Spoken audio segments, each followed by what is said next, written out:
Some breaking news. This is from Paris.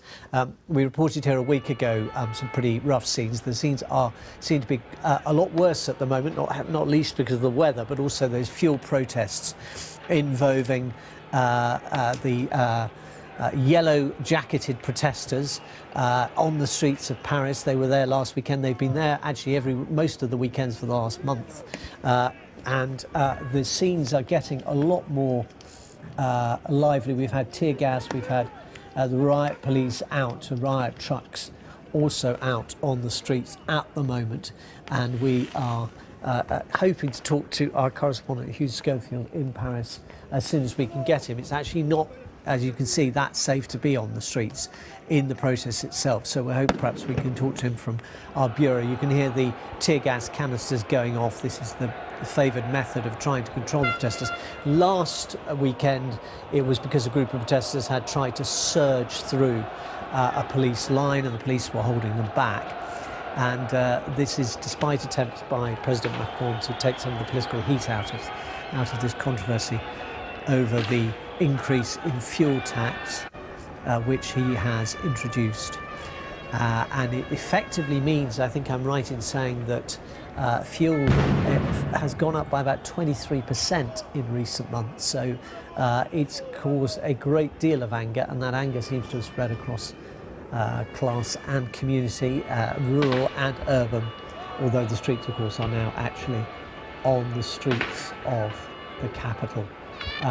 Hugh has had to retreat actually because of this situation, and we're taking advice on the ground for our colleagues that it's not actually safe to be out at the moment, but not so much because of violence, but because of the risk of the tear gas and getting caught up by the water cannon, which are being deployed fairly liberally. And in fact, we have been able to establish contact with Hugh Schofield, our correspondent in Paris. Hugh, can you hear me? All right. Hugh, it's Sean Lay in the studio for BBC News. Yeah. Okay. We can see some of the situations, but you're in a better position to judge what's happening. Hi, Sean. Is that? It is. Hello. Hello, Hugh. It's Sean in the studio. Sean. Yeah, we're on Avenue Friedland, which is one of the avenues leading up to the Arc de Triomphe, which you can see behind us, shrouded now in smoke from firecrackers and tear gas canisters. The Champs-Élysées, the scene of the confrontation last week, is over to our right. That is eerily empty because everyone's been kept off it. And instead, what you're seeing is crowds of people converging the ways they can on the Arc de Triomphe.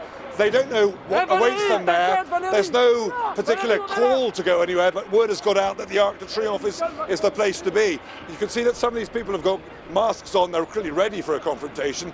Generally with us, they seem to be pretty good-tempered. If we were French media, I can assure you they would not be good-tempered. They have it in for the French media, but we're keeping our English voices very loud so that they're aware that we're foreign media.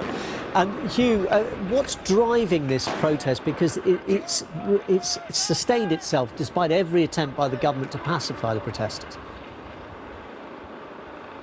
Well, I mean, the government hasn't actually done very much other than say that it understands their motivation. That's what Macron said the other day, but there's been no particular change of policy.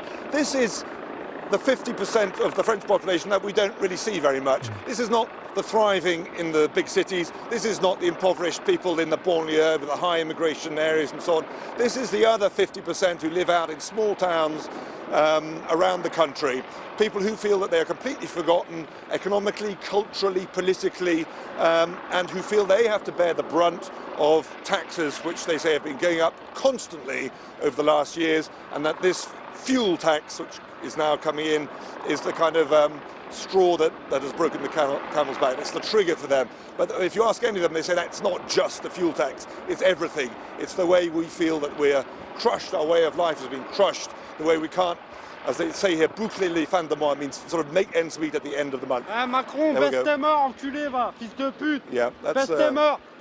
That's an anti-Macron sentiment being put rather forcefully there. Yes, our apologies for anyone who who speaks French for that.